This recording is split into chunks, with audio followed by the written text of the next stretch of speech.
வணக்கம். வணக்கம். நீங்க யார பத்தி பேச போறீங்க? காயிதே மில்லத், கண்ணியமிகு காயிதே மில்லத். காயிதே மில்லத்தை பத்தி பேச போறீங்க, பேசுங்க.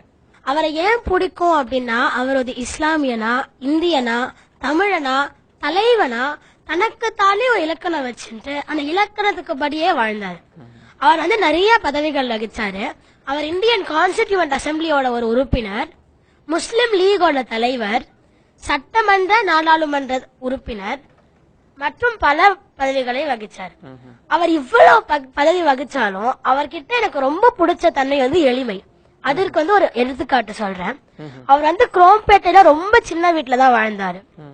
அவங்க வீட்டுக்கு யாராச்சும் வந்தாங்கன்னா அவங்கள உட்கார வைக்க கூட அந்த வீட்டுல இடம் கிடையாது. அது மட்டும் இல்லாம அவர் மண்ணடி அலுவலகத்துக்கு போனோம்னா மின்சார ரயில்ல புறப்பட்டு கடற்கரையில இறங்கி அங்கிருந்து ரிக்ஷால தான் மண்ணடி அலுவலகத்துக்கு போவாராம். நிறைய பேர் வந்து அதற்கு கார் வாங்கி தரேன்னு சொல்லி அதெல்லாம் அவர் மறுத்துட்டாரு. எனக்கு அதெல்லாம் வேண்டாம் அப்படின்னு சொல்லிட்டு. அப்புறம் வந்து நம்ம எளிமைன்னு சொன்னோம்னா அப்துல் கலாம் ஐயாவை தான் மெயினா பார்ப்போம். ஆனா இங்க என்ன அதிசயம்னா, அப்துல் கலாம் ஐயாவுக்கே எளிமையில வந்து இவரோட முன்னோடி அப்படின்னு நம்ம சொல்லலாம். வந்து தேவிக்குளம் பீர்மேடு அப்படின்னு 2 இடம் இருந்தது.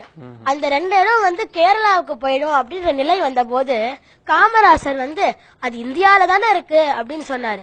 அப்ப ஆனா காயிதே மில்லத் வந்து கடந்த தேர்தல்ல வந்து அந்த 2 இடத்துல ஓட்டு உரிமை வந்து தமிழர்களுக்கு தான் அதிகமாக இருந்தது அப்படின்னு அதை வந்து நிரூபித்து அந்த 2 இடத்துல தமிழகத்துக்கே மறுபடியும் சேர்த்துட்டாரு.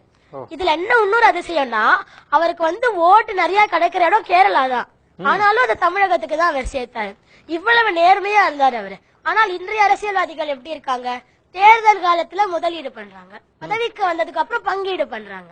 அவர் வந்து கராச்சியில முஸ்லிம் லீகோட தலைமையை ஏற்ற போது அவர் வந்து பாகிஸ்தானோட பிரதமர் என்ன சொன்னார்னா, இந்தியாவில் இருக்கிற முஸ்லிம்களுக்கு ஏதாச்சும் உதவி வேணும்னா நாங்க பண்ண தயார் அப்படின்னு சொன்னார்.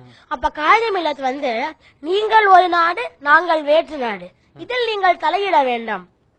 இந்தியாவில் உள்ள முஸ்லிம்களுக்கு ஏதேனும் உதவி செய்ய வேண்டும் என்றால் உங்கள் நாட்டில் உள்ள சிறுபான்மை இந்துக்கள், சீக்கியர்கள், கிறிஸ்துவர்களை துன்பமில்லாமல் பார்த்துக் கொள்ளுங்கள் என்றார். அவர் இஸ்லாமியனாக இருந்தும் இப்படி சொல்றார் என்றால் அவருக்கு எவ்வளவு மதநல்லிணக்கம் இருக்கும் சார். அவ்வளவு மதநல்லிணக்கம் கொண்டவர் அவர். இந்திய திருநாட்டினுடைய தேசிய மொழியாக எது வர வேண்டும் என்று சிந்தித்த போது முதுமையான மொழியாகவும் எல்லா கருத்துக்களையும் தன்னகத்தே கொண்ட மொழியாகவும் இருக்க வேண்டும் என்று சொன்னால் தமிழுக்கு ஈடு இணையுள்ள மொழி வேறு என்றும் கிடையாது.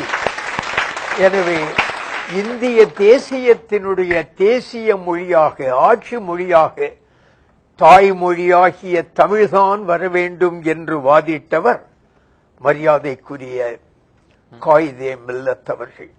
ஒரு காலகட்டத்திலே வேறு வழியில்லாமல் இந்தியாவுக்கும் பாகிஸ்தானுக்கும் சண்டை வந்துவிட்ட நேரத்தில் காயிதே மில்லத் என்ன சொன்னார் என்றால், பாகிஸ்தான், நீ எங்கள் நாட்டின் மீது படையெடுக்கின்றாய், எனக்கு பிறந்திருப்பது ஒரே மகன், இந்திய திருநாட்டுக்காக என் ஒரு மகனை உன்னை எதிர்த்து போரிடுவதற்கு நான் அனுப்புவேன். பெற்ற மகன் ஒருவனேதான், அந்த ஒருவனையும் இந்திய திருநாட்டை பாதுகாப்பதற்கு நான் அனுப்புவேன் என்று சொன்ன மிக அற்புதமான ஒரு இந்தியன். அடுத்து